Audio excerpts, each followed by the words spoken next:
Okay, so now we're going to start our first panel.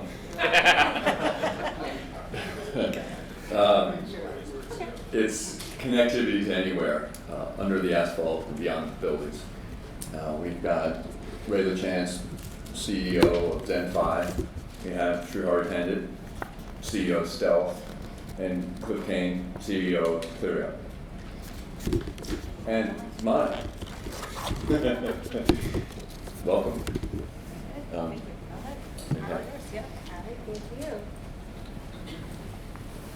Good morning. Oh, come on, guys. Good morning. Good morning. Come on, we're going to do a panel. Hello. I am Monica Link. I am the editor-in-chief of NewYorkCityWire.com, if you guys want to check it out. Some of you guys may know me from the New York Observer, so I've covered wiring and communication and that kind of thing. So we'll get the panel rolling. So if you guys can all come up here. So we're going to be chatting for a little while about connectivity to anywhere under the asphalt and beyond the buildings. So I'm just going to let them get settled in here. I'll tell you a little bit more about New York City Wire while they're getting set up. We cover the business of tech, so basically everything that you guys do from a business standpoint, and we try to translate it to our readers. We have a lot of startups and a few people in the city who do that. So we're gonna get the ball rolling here. Thank you, gentlemen. So I'll let you guys just do a quick intro of yourself if we can go just down the road and you guys can just give I know you guys have been introed and everybody in the room kind of knows you, but just give us a little bit more. Something first, okay. So I'm Cliff Kane. Is this mic working? Good? Okay. Does everybody hear me? Okay. Yep. So I'm Cliff Kane, the co-CEO of Cleareon Fiber Networks. We are a New York City-based dark fiber network and Ethernet provider. We recently acquired PM CDT networks, so we've expanded our footprint into New Jersey. We cover most of the New York and New Jersey data centers with Ethernet or fiber connectivity or both. Hi, I'm Shrihari. Can you hear me? Oh, sorry. Hand it over, sorry. And just hold it up. Hi, I'm Shrihari Pandit with Stealth Communications. My wife and I started this business back in 1995, and predominantly we're an internet service provider here in New York City. In 2013, we were granted a franchise with the city, and with that, we started laying our own fiber optic cables underground to provide businesses here in the city cost-effective gigabit internet access. Today, we're in just over 300 commercial properties in Manhattan, and in Brooklyn, we're constructing a new underground system that'll wire up over 60 city blocks, in the Sunset Park, IBZ area. And that's about it. Hi, I'm Ray LaChance, CEO and co-founder of a company called ZenFi Networks. We're based here in New York City.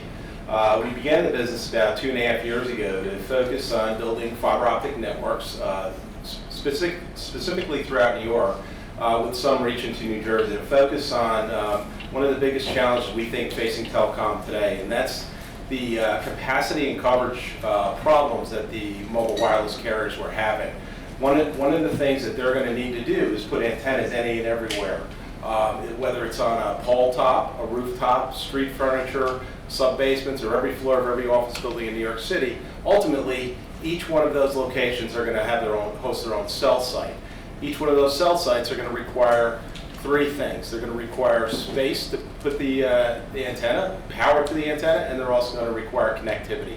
So when we came up with the concept of ZenFi Networks, we decided to focus on creating underlying neutral infrastructure to make it easier for carriers like AT&T, Verizon, Sprint, and T-Mobile, and some internet providers, or internet companies, to place antennas and create mobile wireless networks and effectively densify their networks. And the next phase of wireless coming, 5G, requires highly dense networks with low latency, so that requires a new infrastructure. We believe the legacy infrastructures that have been built over the years are not adequately architected to support this densification effort. So that's what we're doing with ZenFi. Currently, we have about 500 or 600 sites connected in New York City. We expect to grow this to tens of thousands over the next 4 to 5 years, and we think it's a great opportunity. Thanks for having us. All right, I'm going to have you hold on to that mic for the next question since you got it kind of started. I wanted to start you guys out with asking about the future of connectivity in 2017, and I'll have each one of you answer how you guys think the landscape of connectivity is going to change in 2017 and what you guys see coming ahead. And I'll start with you, Ray, since you got the mic. Great, thanks, Monica. Well, look, I'm surely an advocate of wireless everywhere. I think ultimately we're going to see the broadband connections into the homes, the apartments, the mobile vehicles being done wirelessly, of course. But you know, there's this fallacy that a wireless network is going to eliminate the need for wires. But the reality is it's going to drive a huge demand for wired connectivity. And as I had explained earlier, we think the networks will be architected with fiber to the antenna to aggregation points, and then massive backhaul from those aggregation points. So we think there's a re-architecture of the network to support wireless that will happen starting now through 2025. What we're seeing is, starting from last year, an uptake in gigabit connectivity for businesses. So again, my perspective is really on businesses and internet connectivity.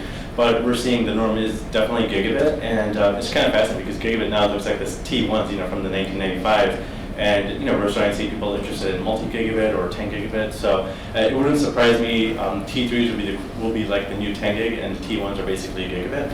But predominantly for our business, the smallest links we sell nowadays is just gigabit, and so that's just the entry-level products that people are looking to buy. So we continue to see that growing. So from Cleareon's perspective, 2017 is kind of a very short window. We're on top of 2017 already. So what we're really positioning for is densification, and that's across the spectrum of wired and wireless connectivity. We believe that our position in the market as a neutral carrier, in some cases a carrier's carrier, but in other cases direct to large enterprise. We're going to be seeing a lot more fiber being built, a lot because the streets of New York City are very congested with fiber already. But we believe there's going to be a massive amount of construction coming 2017 and beyond, not just for wireless with the advent of 5G starting to pick up some speed, but also just for the incredible amount of increased bandwidth that's hitting or is being required by businesses and carriers all through our area. Okay, and I'll shoot another question at you guys. You guys have all talked about connectivity and the things that are going on. What are some of the challenges that you guys have faced in your business operations, and what solutions have happened in order to overcome some of those challenges for next year and for the next 5 years? And I'll start with you again, Ray. Oh, sure. Okay, so the challenges of building networks in New York are really about congestion and about cost. It's really driven, there's a great duct system that goes underneath the city streets, and I think many people here are probably familiar with that, but it's very congested and it's hard to manage. So primary challenge number one for building any fiber in this town is really the duct system and the expense of dealing with that. The second challenges are really kind of downstream from there, but you talk about cost because of congestion. Congestion could cause you to go around the route that you originally planned, so you start having a lot more cost to build that same fiber route. But from my perspective, in deploying our network to more enterprise and more data center type buildings, we're really concerned about congestion and being able to design routes that are optimized from a cost perspective. So like from our experience, ECS is a great system. ECS is a common duct system underneath Manhattan and the Bronx. And certain parts are congested to get the cable through. But once you get the cable through, everything's great. But the next major hurdle that providers like us have is we have to build conduits off that ECS system into the different commercial buildings because there's no common duct system to go from the ECS system to the building. And I would say like 50% of the time or less, Verizon may or may not grant you the right to use their point of entry into the buildings. ECS is also owned by Verizon, but ECS is chartered to make a neutral duct system for everyone to use. So we find our cost and time is spent excavating, in building these conduits. And excavating in itself is pretty easy, but it gets more complex, especially in Manhattan, because you have so many existing utility crossings, and so it means everything has to be done by hand. And so that means it's costly, because it takes more time and you gotta find space to put these conduits in. I think, what the city may want to do long term is try to look at having a common duct system, not only what ECS already has, but going to the buildings. And I remember probably some time ago they had some sort of request for information, 10 years ago. Yeah, and I think to make broadband really available and deployable to all these buildings cost effectively, that common duct system is required. So each provider doesn't have to build these ducts. I go into a building sometimes and I see there's like 5 different ducts from each different company built, and this is hilarious. When there's plenty of room in the first 1 or 2 ducts. So anyway, yeah, that's my take. So I certainly concur with everything Cliff and Shrihari are saying about the cost. It's very expensive to do business in New York City. We've heard numbers from out of town companies that come in to build networks, and it's 4 or 5 times more expensive to build the same network that they build here that they'll build in other parts of the country. And a lot of that's driven by union costs. But I want to get on my soapbox here about one of the biggest issues and one of my biggest problems with building networks in New York City, and it's the regulatory environment, the franchise, specifically the franchise costs, the utility taxes, and all these added burdens that are put on us when we're trying to build these networks. We get conflicting messages. One message from the city is we'd like to propagate broadband access to the underserved and every part of the city. On the other hand, they put a franchise model in place that charges us per foot of network that we deploy. So previously we used to be in a revenue-based franchise model. So if you have success-based, if you generated revenue, you paid franchise fees. If you build speculatively, this is a barrier to building speculatively, right? So now if we're going to put about 1 million feet of cable in this year. That 1 million feet has a price tag that escalates quarter by quarter, and in I think by 2022, 23, it's going to be $3.50, $4 a foot that we have to pay the city for the privilege of having fiber optic cable into the streets of New York, on top of paying utility tax, real estate taxes for that privilege, right?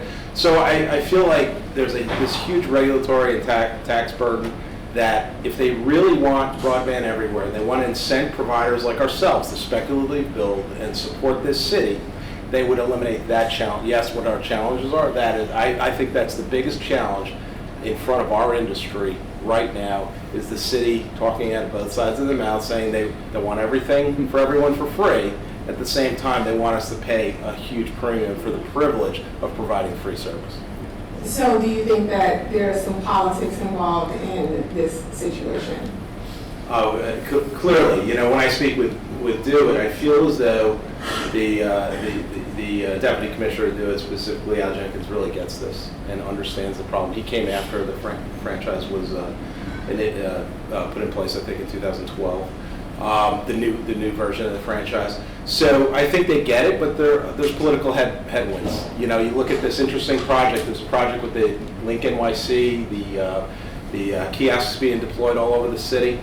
Well, on one hand, you have politicians saying, "Well, this is great. We want them in our neighborhood." The next day, I think it was the Bronx. President. He said the next day he got in and he said, "We don't.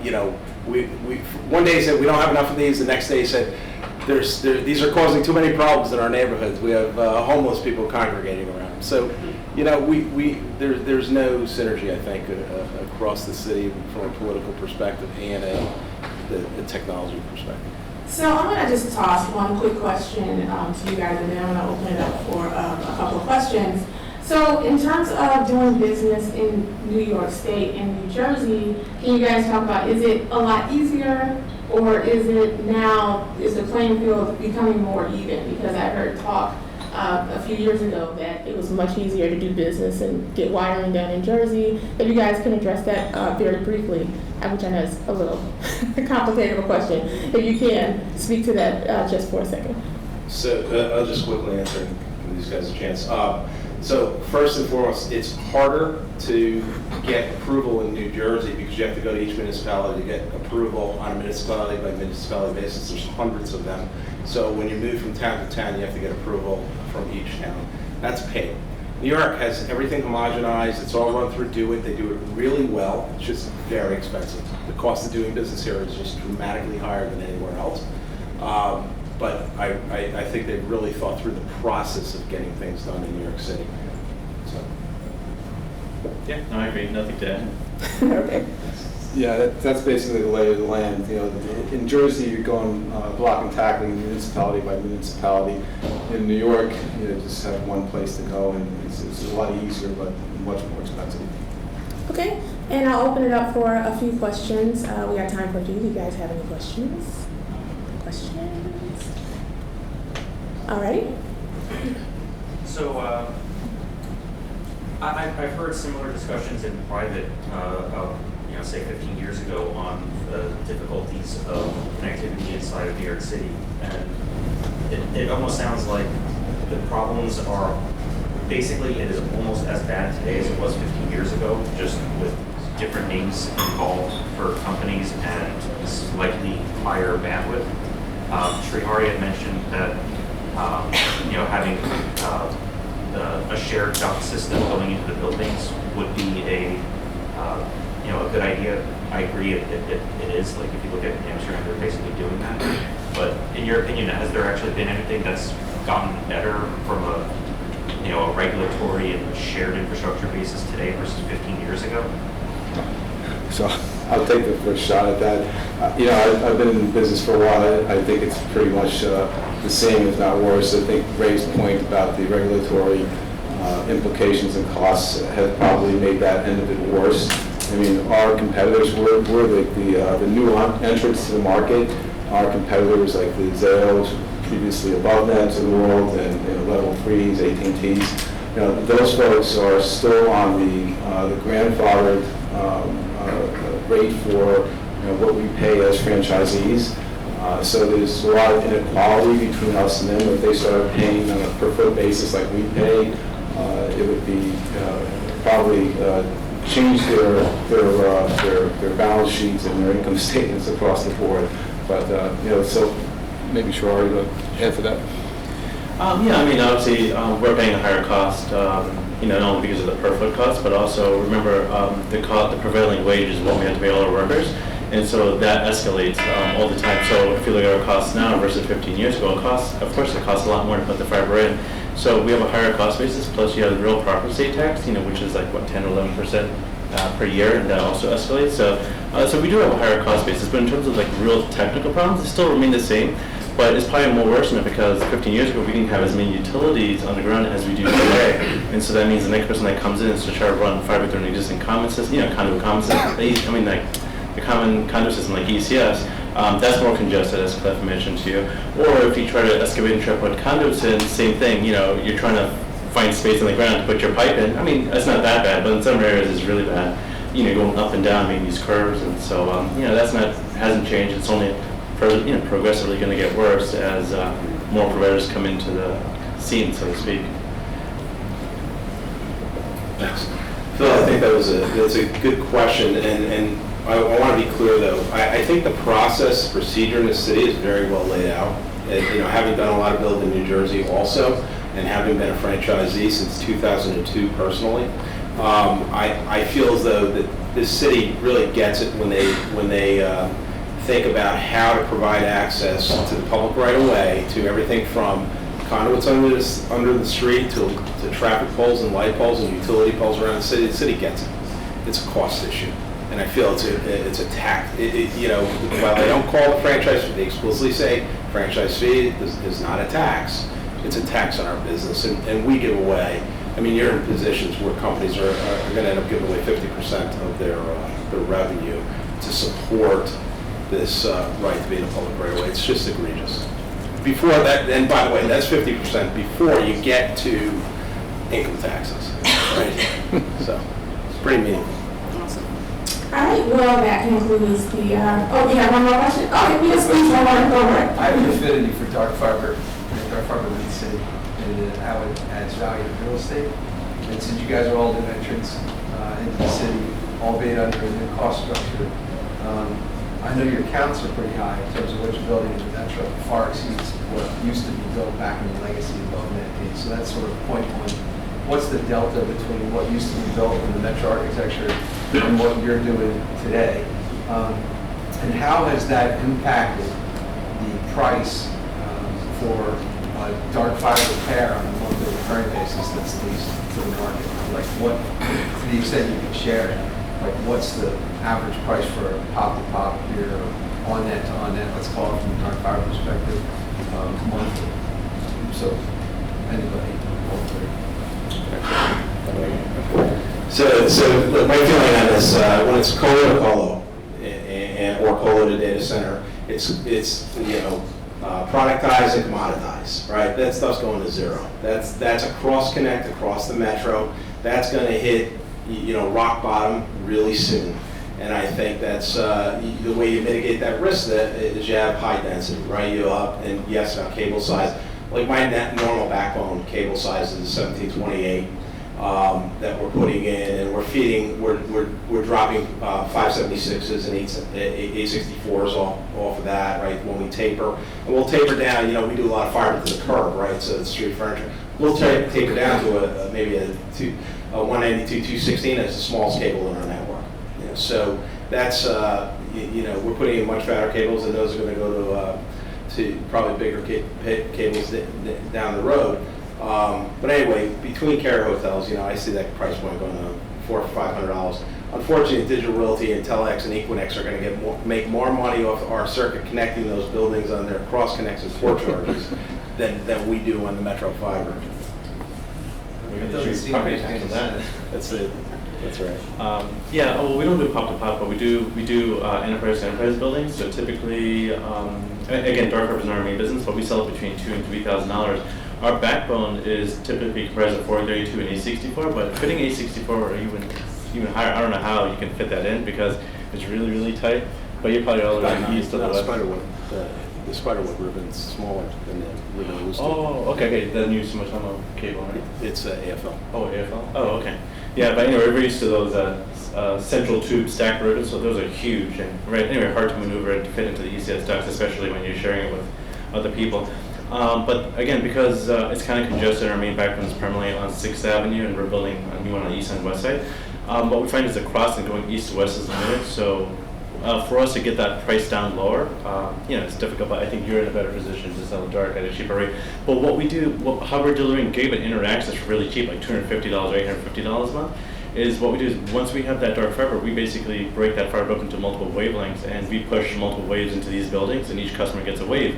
And so traditionally, providers usually push a solid pair or whatever into the building, and then they have a switch. And our architecture is still different. We just do passive wavelengths, to these customers, and that's how we get our price down. But I suspect in dark fiber, if you have these large cables, with this new design, you can fit them. I'm sure there's a way to get that price down. So that's probably gonna be a function of fiber count to get that monthly price down. Okay, and on that, Cliff, get the last word. Okay. All right, so, if you're in telecom, I think you have a lot of experience with price compression, and, Ed had a nice chart up there before showing the cost of, I think, internet, and just like it was a hockey stick in the opposite direction, just falls right to the floor.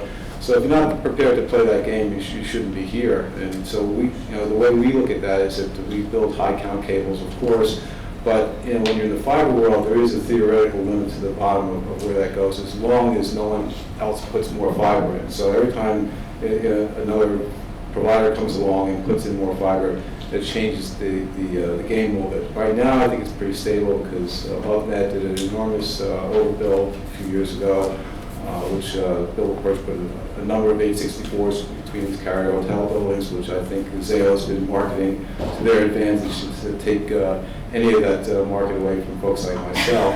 But at the end of the day, as long as there's nothing added, there is a theoretical limit to how low it goes. So I think we understand that, and we're ready to play to that tune. All right, well, thank you, John. Give these guys a hand. Thank you so much.